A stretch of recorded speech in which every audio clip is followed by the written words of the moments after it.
আসসালামু আলাইকুম। সম্মানিত মাছ চাষি ভাই বন্ধুরা, আশা করি সকলে ভালো ও সুস্থ আছেন। বরাবরের মতো আজকে আপনাদের সামনে হাজির হলাম থাই জাতের পাঙ্গাস মাছের ভিডিওটি নিয়ে।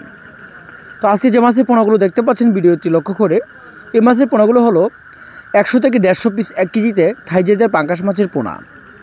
মূলত থাই জাতীয় পাঙ্গাস মাছের পোনা যা চাষাবাদ করার ক্ষেত্রে আপনাদের সর্বপ্রথম যা লক্ষ্য রাখতে হবে, যা পুকুরের আয়তন অথবা পুকুর যেন অবশ্যই যেন আয়তনের দিকে বড় থাকে।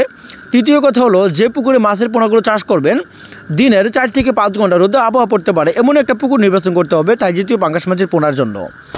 কেননা থাই জাতীয় পাঙ্গাস মাছের পোনা যে পুকুরে কালচার করে না কেন, যদি পানির গভীরতা, দ্বিতীয় কথা হলো পুকুর যদি আয়তন বড় থাকে, তাহলে ওই পুকুরে মাছের চাষাবাদ করে সর্বোচ্চ 5 থেকে 6 মাসে মাছের পোনা বিক্রি করার উপযোগী হয়।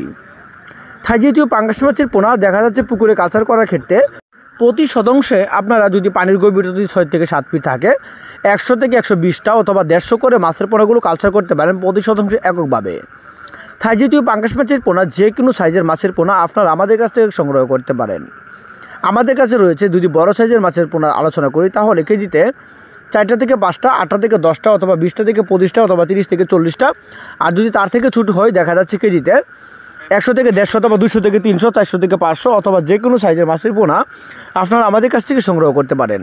তো গুণগত মাছের রেণু পোনা শিং, মাগুর, পাবদা, গুলশা, ট্যাংরা, বাংলা সকল ধরনের কাপ জাতীয় মাছের রেণু পোনা চাষে অথবা সকল ধরনের তথ্য পরামর্শ গুণগত মাছের পোনার জন্য জানতে হলে বা মাছের পোনা সংগ্রহ করতে হলে স্ক্রিনে থাকা নাম্বারে যোগাযোগ করে মাছের পোনা অথবা তথ্য সব পরামর্শ জেনে নিতে পারেন।